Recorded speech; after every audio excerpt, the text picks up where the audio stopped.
I'd now like to shift gears. We're going to now start our first panel discussion. So anyone is welcome to put questions into the chat. I've been writing down questions that you've been providing throughout the conference, and I will try to get to as many as I can. Anyone on the panel is welcome to answer the questions, so please jump in at any point in time. So I'd like to introduce our panel. So on our panel today is Dr. Elena Alamova, Elizabeth Tilley, Denise Gabrielson, and also on our panel is Melyssa Aronson. So Melyssa is a genetics counselor at the Zane Cohen Center here in Canada, working with Mount Sinai Hospital. So thank you everyone for joining us. We've been getting a lot of genetics questions, so I was hoping that maybe Melyssa can actually start us off today.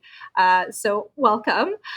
So the questions are essentially, when do we do genetics testing? Is it free to do genetics testing? What is genetics testing and what is covered in genetics testing?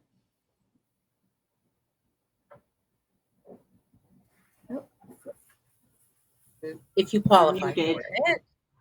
And, am I muted? No, I don't think I'm muted. You're good. Can you hear me okay? Yes. Yes. Yeah. Okay. So it is free. And just in April 2021, the government of Ontario, so it's different in every province and it's different in the States and it's different depending where you live.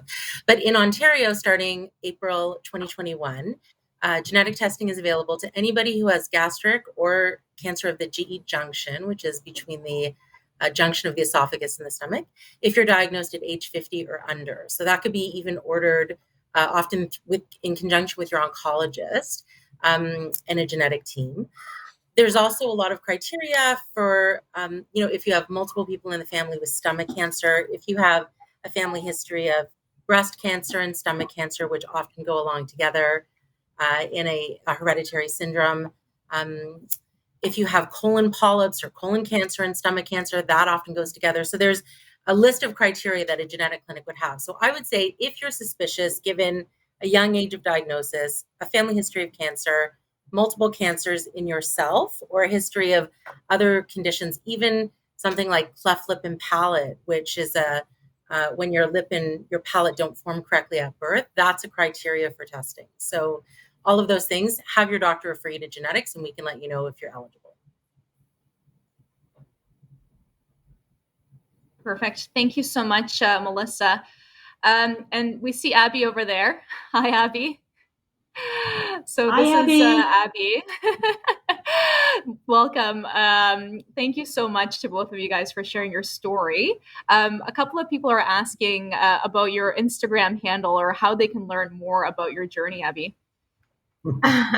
Yeah, I am on Instagram and it's called Healing from Cancer with a double R at the end. I think it's very fitting because I'm not dying, we're healing. This is a healing journey that I'm going through. So it's Healing from Cancer on Instagram, and you can also find me on Facebook through the Stomach Cancer Sisters group that My Gut Feeling has on their website. Perfect. So this is a question for Casey, Abby, and Elizabeth. Do you have any advice for healthcare professionals on the conference today in terms of how they can better help patients and caregivers? Tough question. Yeah. I gotta say that I think listening to the patient and their concerns is a big one. Casey touched on it a little bit. And when I was first diagnosed, I was ready to fight. I wanted to give it my all. I love life, and I wasn't about to give it up. I mean, I was only 27 years old, and I wanted to eat the world. And when I conveyed that to my first oncologist, I didn't felt that connection. And even though I was very vocal about it, not having that support from him specifically was very discouraging. Casey did mention that had I been someone else, maybe I would have gone home and just enjoy the little life that I had left. But instead, I looked for someone that, reciprocated my beliefs and my willingness to fight. And I think if your patient, under certain criteria, obviously, is checking everything and wants to give it a go and wants to try it all, to a certain degree, I think giving it a try, giving it a shot, you don't lose anything by doing that. And that is where advocating for yourself, is very important as well. Yeah, I think just managing this is more of like a technical smaller thing. I just found it like crazy how hard it was to manage all the appointments and what you do next and next steps, and like you're kind of seeing like really big gaps and things like if you want to get treatment by October, you need to get a port installed, but then they haven't really booked that. So they're like, hey, like shouldn't we book a procedure to get the port in, because then we can't get the treatment. So it was like wow, like I know they have some tools in place with the My Portal at specific hospitals, so everyone does a little different. But I just think overall the management required from patients was, I think, unrealistically high for someone going through that to handle. I don't know what the answer is. I obviously understand it's very challenging, but I would just say that's one of the challenges. Yeah, I have to say ditto. Yeah, I have to say ditto for all of that. Is that the biggest thing when I was talking, as well as just to hear Casey, is being your own advocate is just so important. I mean, and clicking with your team. I think at first it was easy because my first oncologist, I don't know, he just seemed to support or to answer questions easily. As you get into a whole team, it's not just an oncologist, it's everybody, and you're not clicking in with everyone. And for some reason, I went quiet. I started to kind of withdraw and think that I wasn't able to ask questions or whatever, until I realized it was too late and going, wow, I got to ask these questions. I got to push for myself. I've got to ask questions. And then you realize when you talk to your doctors, well, they wanted to answer your questions. They wanted to be there, but you didn't allow them, or maybe you didn't know, or I don't know what. But I just think the biggest word there is being your own advocate, talking about it, asking questions. Don't be afraid.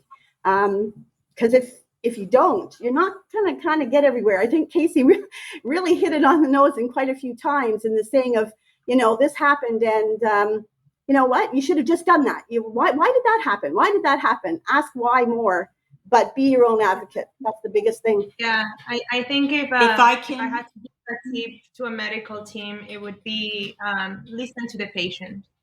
One of the things that I like, for example, with my team is every time that I go in for treatment, I see my oncologist. And one of the main questions is, how are you doing? That is key. You're not the one asking questions. Although I always come in with a ton of questions, but, they are asking, and you got to make sure that, how it was said throughout these talks is like, you have a team that clicks with you and a team that supports you. That is very critical. If I can just add something really quick, I know you want to, but I wanted to say, sorry, is that okay? I just wanted to say, yeah, you're right. My oncologist is there, and she is very good. The first thing out of her mouth is, how are you, Mrs. Tilly? Like it's always asking, and that is a great thing. But I want to separate the medical from the administration. I think Casey talked on it too, as well as I did. The appointment scheduling is something totally different. And being an advocate in that section is actually more important, or I find it harder than it's easy to be with your oncologist, because again, I click too, and she's very good, as Dr. Elmo was there, and she's very wonderful to ask me how I'm doing. But the administration is something totally separate, so you just have to keep on top of things. That's all. Yeah. And if I can Teresa, you had something to say? Yeah, go ahead. If I can just reiterate, I mean, one of the things we do have to understand, especially for those of us that have gone through treatment in the last year or so, is I have to give a huge shout out to the medical healthcare teams that we have, because they have been under incredible stress. And so it's been really frustrating for for me at certain points, and I know for everybody going through it, whether you're a stomach cancer patient or whether you're just a cancer patient, period, COVID has disrupted absolutely everything. But that doesn't mean that we shouldn't continue the advocacy, the personal advocacy. I know that for me, it just meant, doing that little bit extra, sending that extra email or making that extra phone call, or just checking in to make sure that everybody, was on the same page that I was. And it's one of the things that we talk so much about in our support groups is to advocate for yourself, to ask any question and ask it again and again.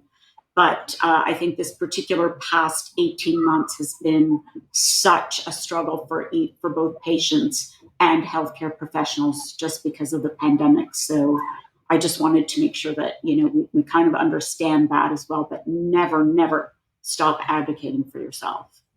Yeah, and I don't want to, I hope I wasn't coming across as negative towards the healthcare system, because there's so many fantastic people. We've got a great one, right? It's just, this is a really challenging thing. So at times you do need to tell the real stories where there is, problem, right? So this isn't a knock on anything. We're so lucky to have what we have here and the fantastic doctors. But it's if you listen to mine and Elizabeth's story, I was saying to Abby 5 different times, she's doing the same presentation. It's we have the same thing. Right? So this is obviously a reoccurring thing. So it's we have great appreciation and admiration for all the help that we get, but at the same time, we do need to raise a couple of questions because as you heard, a lot of bumps in the road were similar between caregiver and patient there, the people speaking. Yeah, so thank you for that. Would any of the healthcare professionals on the panel like to comment on how COVID has affected how they practice? Or has it affected how you practice? I'm happy to start. I don't want to be the only one. I mean, it has significantly affected how we practice medicine. The availability, as you both have alluded to, of PICS and ports, the availability of timely CT scans, because we don't have technicians to man them, or because we don't have enough healthcare providers to do them, or because resourcing has moved to other areas of healthcare, it has been really difficult. I think from my perspective, I continue to do my best to advocate for my patients. I also try to be very honest about what I can and can't do. If the hospital has told me that the average wait is a certain amount of weeks, I tell my patient that. And then I say, you know what, I'm going to send all these emails and I'm going to do everything I can do. And I need you to call every day and check for the cancellation list because we're a team. So we've had to find a lot of workarounds at this time. That's the truth. I mean, I think it's not like it used to be pre-COVID. I think, it's a part of having a lot of patients needing same resources is the issue. But I always say to my patients, my job is to advocate for you. So I'm going to do my best to do that. And then I ask them to help me as well. That's usually how I do it. And Denise, Melyssa, any concerns from your end in terms of how COVID's affected your practice? I mean, for us in genetics, we've moved to more of a remote counseling session, which I actually think people really enjoy and like because they don't have to come down to the hospital to see us. We've also tried to work a little bit more with the oncologists so that they could order the blood test when the patients come into oncology so that, if there's trouble going to a blood lab outside of their appointments, that could be hopefully avoided. So I actually think some of the things that we've implemented might stick around for after COVID, like people, speaking to us remotely and working with the oncologist to do mainstream testing.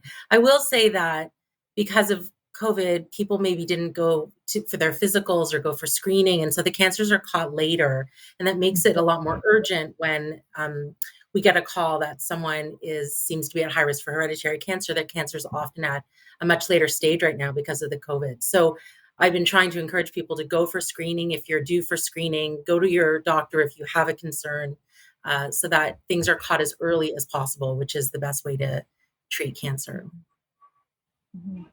And I think Dr. Lamova, you were speaking about this earlier, but unfortunately, due to technical difficulties, I don't know if your answer came through. But in terms of screening and engaging the family doctors to refer patients to oncology centers, what advice or wisdom can you impart on this? So I think the first thing is, not everyone who has symptoms will have stomach cancer, right? So the most important thing are what are the sort of worrisome symptoms when you're having them that you should advocate for your family doctor to help get them investigated further. And I think that's sometimes really difficult to do, at least from what patients that I see tell me. I think from my perspective, when I'm getting a referral for a patient, I love family doctors and they're amazing, but they don't send me the kind of information I need to really give them an opinion about how I can help their patient. So what helps me the most is if a medical oncologist either reaches out to me directly or sends me a referral so that I have the paperwork I need to review, or my group. And so that's what as Miss Tilly will tell you, like, I'm a person who's very open. Like, if you have questions for me, my patients can ask me. If they want to talk to someone else, I connect them to those other people. I worked for 3 years in the United States. This was not unusual. People used to come to see me for third opinion or fourth opinion, or fifth opinion. That doesn't insult me. The most important thing to me is that my patient feels comfortable with what I'm proposing we do, and that they understand why I'm recommending what I'm recommending. Right? So it's that clicking and that relationship. I think that's the most important thing, because this is a journey that we're on together. Right? So that's what I try to tell patients. If you really think that we could help, please ask your medical oncologist to reach out to us and send us the information that we actually need to tell them, yes, there's a trial we could offer. Maybe this might be a thing to think about if you haven't thought about it, because we do review these referrals we get, right? That's what I would say.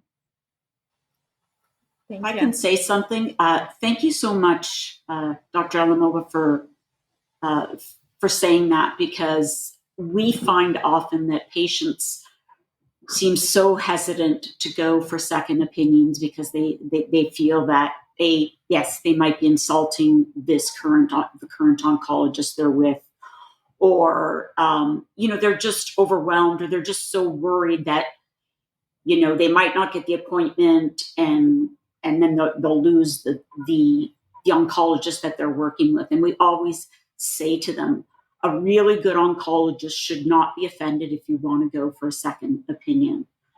So thank you for reiterating that, because it is so important for patients to know that they have that right. It's their life and their body, and they have that right to ask for second opinions and to go about it the right way. Thank you, guys. So we have a couple of questions about diet and nutrition. Now, I just want to remind our listeners that actually Denise has been an active member of My Gut Feeling for the last 5 years. She's spoken at multiple of our conferences, and her previous talks are actually available on our website and on our YouTube page. So if you have interest in diet questions, you can review that material as well.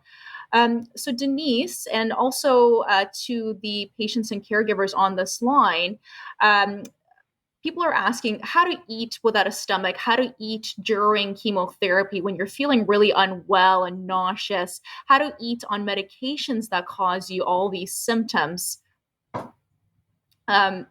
Anyone can jump in for that one. I would like to hear the answer for that. Okay. Yeah, 10 years out, I'd like to hear that too. So Denise, you're on the spot. It's easy for a healthcare professional to give advice. And I think that was part of my talk, where we give these nutrition recommendations, but we're not the people necessarily. I mean, we see a lot of people with nausea and vomiting and not feeling well enough to eat, but we're not necessarily the people experiencing these symptoms. So we can give recommendations. They don't always work. We try to give as much encouragement as possible. One of the things that I think it's important to understand with the nausea and vomiting is hopefully it's not all of the time. And if it is all of the time, then you need to speak with your healthcare team, because there are, I'm sure, some interventions that can help to maybe not completely get rid of the symptoms, but at least improve them to allow you to get some nutrition. So most of these symptoms are going to be variable day to day. So or even within the same day. So some people feel best in the morning, and then they might feel worse as the day progresses. So in that case, optimizing your nutrition and getting those calories and that protein in earlier in the day. And maybe if you know that towards the end of the day, you usually start to feel unwell, maybe just grazing on the day and giving your body a break towards the end of the day. Or if you find that, you're just feeling full and that's making you feel nauseated, maybe focusing on some more liquid sources of nutrition towards the end of the day. And knowing that you don't have to eat well every single day, even with a stomach. We all have huge variations on how we eat day to day. But know that there are some days where you may not get enough nutrition. But there are also going to be days where you feel a little bit better. So maximizing your nutrition on those good days and kind of really sneaking in those calories and protein on those days.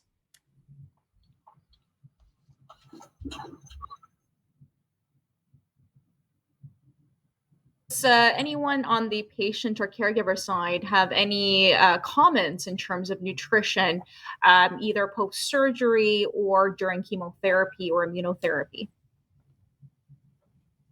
How do you guys manage?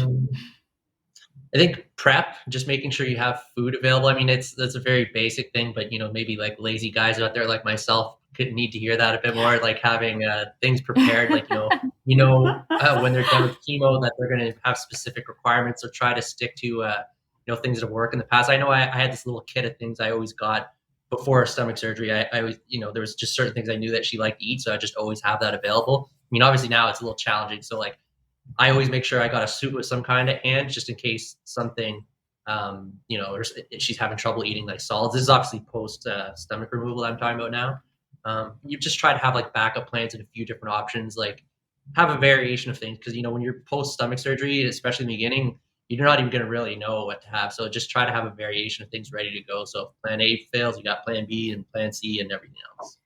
Something that I will touch upon about nutrition specifically is before my total gastrectomy, I think my nutrition and being on top of it and exercising, I was exercising about 6 times a day and moving every day. And I tried to have a balanced diet, a healthy diet. And I was able to gain 10 kilos prior to my total gastrectomy because of it, including muscle mass.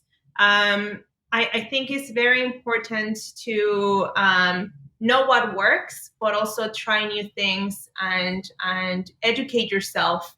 There are a lot of things that I didn't know in terms of foods that I could eat before that could help. For example, like hemp hearts or chia seeds, or adding protein into my food, like soups, for example. Right now, having key things that little things that have been able to help. Post gastrectomy, I'm 2 months from my total gastrectomy, and it has definitely been challenging. And I will say that it is not for the faint of heart. Seeing yourself lose weight, it can be quite intimidating. And I think something that I keep getting reminded from my mom and Casey is that this is to be expected. And as Denise said, that within half a year to a year, things should go back to being able to maintain your weight and also be able to have a regular diet. So as someone that has had just a total gastrectomy, right now, with also going with treatment, I have a little bit of everything on hand. Because my taste buds change quite a bit, and I do a lot of protein and high calorie foods. And even then, because of treatment, I still do lose some weight. So if anybody's going through treatment and is feeling a little bit discouraged, know that I remind myself every day that it is part of the process, and that slowly but surely your body will adapt. And that's the beauty with the human body, is that it adapts and it heals, and that's something that you can look forward to. I just wanted to add a little bit. I'm very fortunate. I haven't had a lot of major issues. I think one of the biggest things for me is just trying to eat smaller meals more often. That's a big thing, and that helps me a great deal. But I just wanted to add there a little bit. It's very tempting to go to the internet, and it's very tempting for people around you to give you advice. Oh no, you shouldn't eat that. Oh no, you can't have that because you've got this. Talk to your doctors, talk to a dietitian, I guess, but don't, do what's best for you, because it could be totally different than what somebody is trying to tell you to do. That's all. Yeah, and to add on to your point as well, like, and I'm certainly not recommending eating like greasy food or whatever, but greasy food is like a big no-no. But yet one of the first things that Abby ate without struggle was a cheeseburger. Like, it makes no sense. And then like eating pizza was fine. And it's like, it's not as if you want to just eat pizza and burgers, but like, to your point, you got to figure out what's right for you, because it's going to be different. In the beginning, you just need to eat food. So if it's a greasy burger, then it's a greasy burger. You just need to get something in at that point. But yeah, and I do, I do just like what Elizabeth said. I see a dietitian every 2 weeks, and when I started my journey, I even hired a nutritionist. So do not use Mr. Google to educate yourself. You gotta make sure that you gotta make sure that you seek professional help. And the biggest thing, I think, is just to, as Denise said, is to be kind to yourself. And if you're having a rough day, or if you're seeing that your weight is going down, then, you have to be kind to yourself. Each of us is different. Our bodies react differently to different foods. So a lot of it is trial and error. I still have issues 10 years later. But I remember in the beginning, I just felt, that I wasn't up to par when I was just dropping all this weight. But I learned very quickly that I needed to be kind to myself. And as Abby said as well, accept that this was part of the process. I mean, your system is completely rejigged, and you have to learn how to eat all over again. Great. So I just want to highlight a few points. So I think having a good team, seeking a dietitian, seeking professional supports for diet and nutrition, being kind to yourself, and treating food and nutrition as kind of medicine that's going to allow you to have further treatments. The other plug I wanted to put in was My Gut Feeling does run monthly support groups. And a big thing that we do discuss in our support groups is how to eat on treatment, how to eat post-gastrectomy. So if you're not already a member of My Gut Feeling support groups, I think it's a really invaluable resource. And obviously I'm a little biased in saying that, but I truly believe it helps patients throughout their journey. Thank you. So that's all the time that we have for this panel. We're going to go to a 15-minute break. And then we also have our second panel coming up. Now, just to let you know, I am keeping track of all the questions that are here. I'm not sure what we're going to do with all the questions, but I think at the end of this conference, I'm going to try to get these answers for you guys. So if you haven't had your question answered today, I'm hoping that in the future I can get that information for you guys. So thank you so much for asking questions. Thank you so much to all our panelists and our speakers. Thank you very much.